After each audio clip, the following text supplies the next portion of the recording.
So, I understand you are launching your own Instagram channel based on these dialogues. You want to tell me about that? Yeah, yeah. It's a side project that my dad suggested a little while ago, and I thought it was a great idea. Because I guess we've got like no, yeah, maybe like 7 years of content that that's just sitting on YouTube. So I thought that maybe something else to popularize it would be awesome and a really cool project. Very cool. And so how do you pick what to share? Well, I mean, we have to go through it. My dad and I try to share thoughtful things, um, things that has to do with today, but I mean, not really. Um, when we post things of me when I was really little, sometimes that's just because it's cute and because um, it's really making me work. And sometimes when we post when I'm a little older, it's really thoughtful and meaningful and has a lot to do with the present day or, um, just meaningful topics that people will enjoy listening to. I feel like that's the main area. Got it. And you want to give how people can find it? How do people find it? So it's on Instagram, and the handle is Alana's Experience. Alana's Experience. Excellent. And about how many have you posted so far? About 4 reels, maybe something like that. And do you edit or does he edit or what's the workflow and what's the work arrangement between the two of you? So usually we just pull up a clip on my mom or my dad's phone, and then we just screen record it. Hmm. And we just put subtitles on. That workflow needs to get better, but that's what we have right now. Hmm. Um, and then for now, the videos that we've made have just been that, and then some text on Instagram. But I want to get to the point where I can edit it on Canva and make I don't know, or maybe make it a little more special. Hmm. And do you and your dad ever disagree about what part of a dialogue is worth showing or not yet? Honestly, not yet. I would think so. Does your mom play a role or she's just mostly watching at this point? She helps us pick clips to share. Mm. She loves watching 4-year-old, 5-year-old, 6-year-old me. So Hmm. I think she just loves to take part in it. Of course. And then who writes the text that is associated with the videos? Mostly my dad. Hmm. Got it. And what would your ideal outcome of this be? My ideal outcome would be to populate my page to the extent possible and get students to come to TSC. Um, Wonderful. a little while later, when I have more viewers and more content out, I want to make a promo for TSC and hopefully get some students in. Fantastic. Now I want to ask what might be a stupid question. I am an amateur user on Instagram. So, on Facebook, I know how to share a post. On LinkedIn, I know how to share a post. On Twitter, I know how to retweet. I have not been able to figure out how to share. So I've liked every one of your posts at Alana's Experience, but I can't figure out how to share them. How do I share something at Instagram? I mean, do you mean post on the story or just send it to someone? Well, I can send it privately, but is it not possible on Instagram just to reshare something? It is possible to share. Do you mean like on your story? Yeah, on my timeline or whatever. Yeah, I think so. Again, my mom is better at this than I am because she runs my account. But I believe if you go to a post and then you click the little paper airplane thing, it's what I like to call it. And I believe there's a button that says share to, I don't know, a story or messages or something like that. Um, I'm not very adept on it either, but I think that's what Okay. that Okay, I function. know the paper airplane thing, so I will try that. I didn't realize that sharing to a story would share it to other people, but I'll try that and see. Because of course I want to share and promote it, and I just wanted to know how. Well, that's an exciting project. Good for you. Is it weird for you to see some of your old stuff or not so much? Very, um, very, yeah. It's enjoyable to watch me when I'm young because that was a really long time ago, and most of the time it's just really cute. Um, but I feel like especially watching me recently, sometimes I cringe and sometimes I think that I could have done so much better. But it's good to reflect, I guess. But it's kind of hard sometimes. Well, That sort of makes sense. It's great on the one hand that you enjoy how cute you were when you were little. But I can also see more recently, I would expect that you are developing intellectually at a pretty good clip. And so I can imagine certainly a year or two ago, you're not as developed as you are now. Does that seem fair? Yeah, it's just sometimes it's hard not to criticize. Well, again, it's normal. I mean, look at it the other way. Suppose that you did not see any difference between yourself now and 2 years ago. That probably would not be good, correct? Yes. So you should celebrate the fact that, hey, I'm perhaps more advanced than I was a year or two ago. Okay. That's a good way to look at it. In what ways would you say that you're different than you were, say, a year ago? I could say that I've learned a lot more about the subjects that we talk about. Obviously, I've had more practice, although I've had a lot in general, but more practice speaking. Um,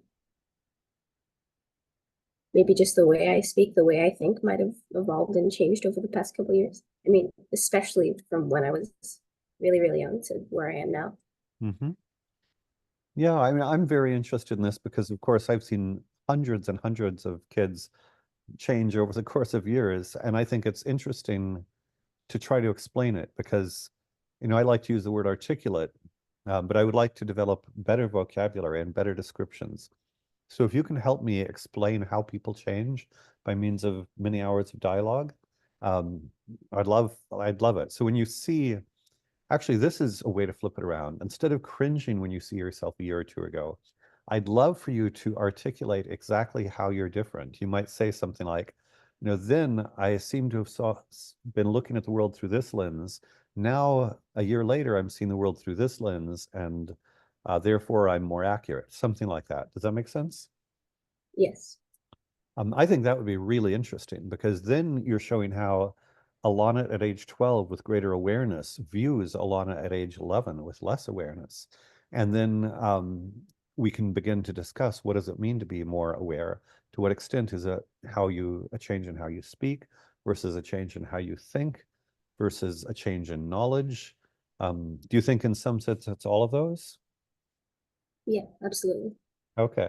Yeah, I think it'd be super exciting if you can identify different things. And the other great thing about you doing it as opposed to somebody else is you are inside you. Can you kind of remember what it was like to be Alana a year ago from the inside? Yes. I mean, I think so. Yeah, in which case it might be because maybe you can even reconstruct your thought patterns and kind of why you saw the world in that way, and then what has changed within you such that you're seeing the world differently. I think that would be really cool. Does that make sense? Yes. So go for it. Anything else on that, or can we jump to other things? No, I don't have anything else. Quick check in on Harvard CS50. How's that going?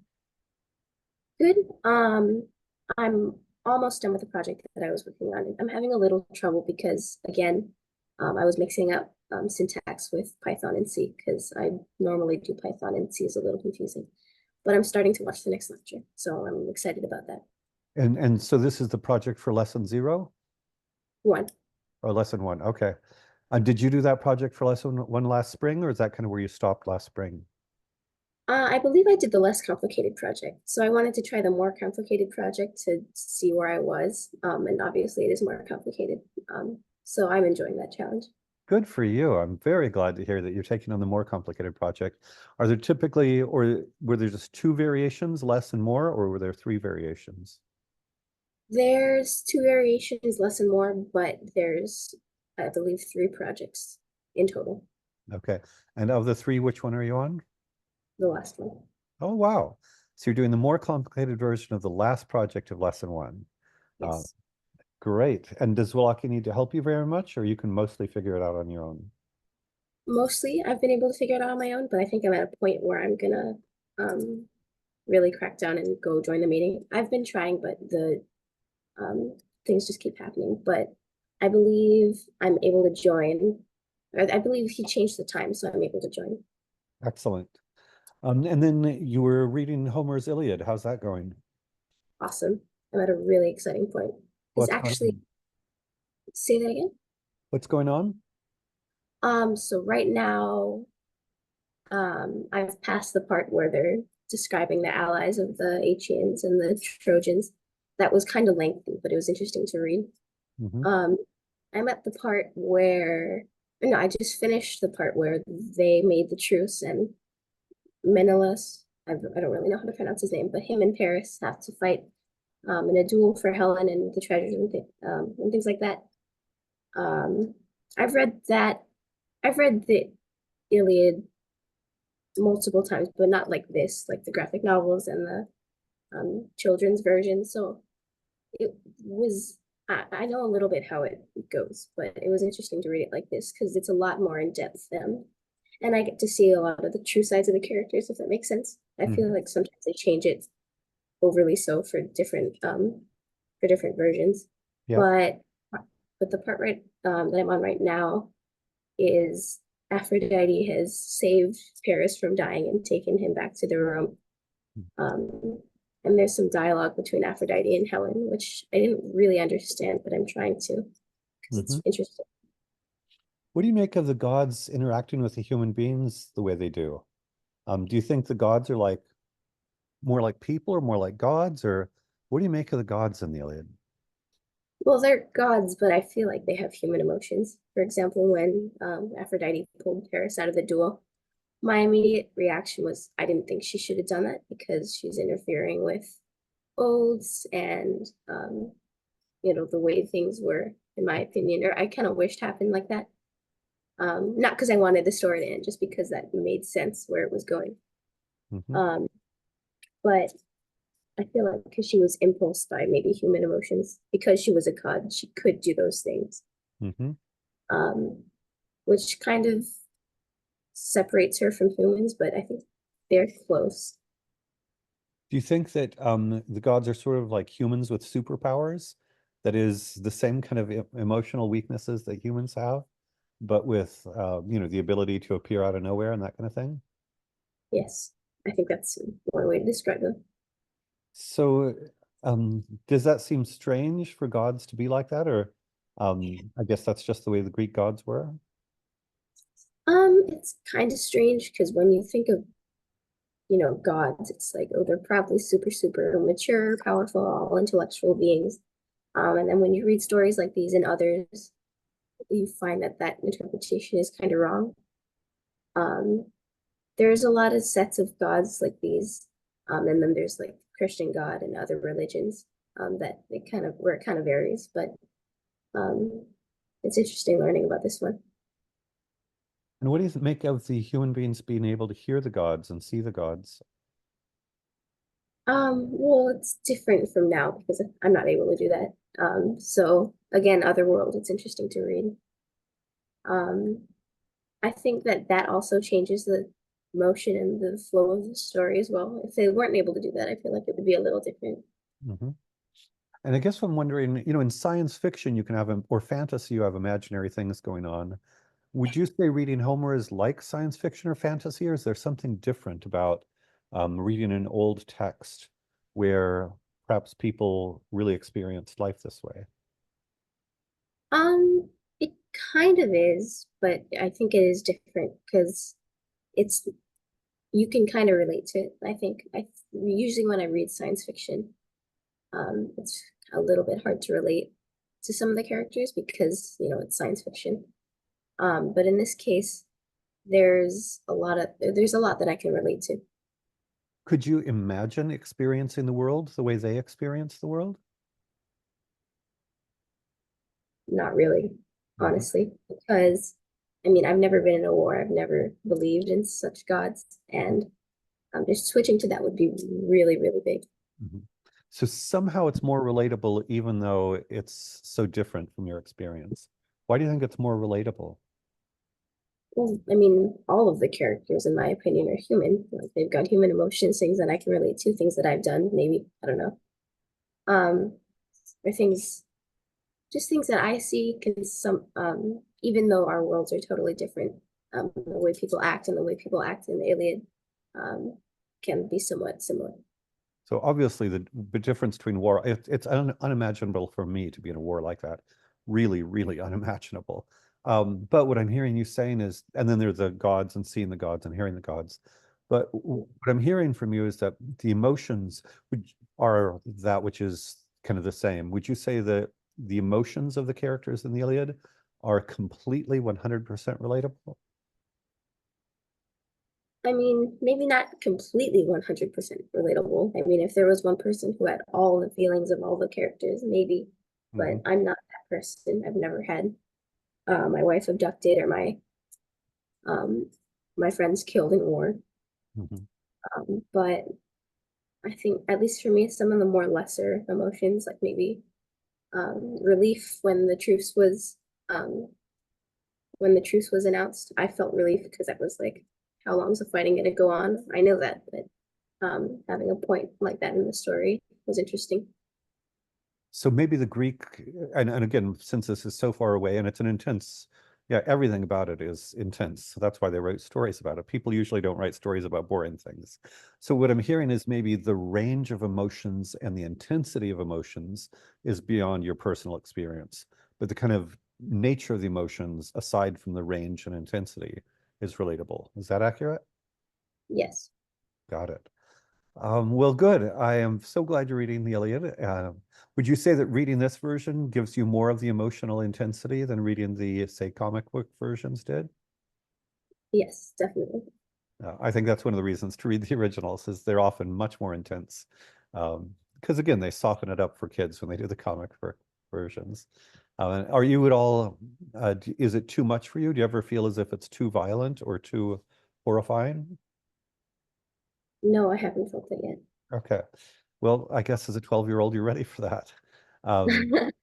I think we talked at one point about maybe some kids, younger kids, shouldn't be exposed to certain kinds of things. Do you think Yes. that it would be okay, say, to expose your younger brother to everything that's in the Iliad, or is it too much for him at his age? Well, I think that my brother would be fine, because he is emotionally and intellectually mature enough to handle, I think. Yep. And especially since it's not a movie or a TV show, you're not seeing it, you're just Right. reading it. Yeah, It's much different. If they made a movie about this, maybe not. got it. Um, Especially there's if it's violence so and graphic. gore and Yeah, yeah, and adult themes. So maybe a movie, a TV show, that's entirely different. But a book, if my brother was able to, read it as in depth as I am, maybe he isn't right now, but later for sure, got it. I think he'd be able to handle it. Got it. Well, we've kind of gone long already, but I would like to touch base on Jane Eyre. How's Jane Eyre going? Good. I didn't make as much progress on that as the Iliad because I love the Iliad right now. Okay. But that's interesting as well. I'm enjoying reading that. No problem. That works out because then we can spend more time talking about Jane Eyre some other weekend, okay? Okay. All right, congrats on the launch of your channel. I will let people know about that in the notes. And congrats on Harvard CS50 and congrats on, yeah, the Iliad. Very cool. We'll Thank you. touch base on other things later. Have a wonderful day, Alana. Thank you. You too. Bye.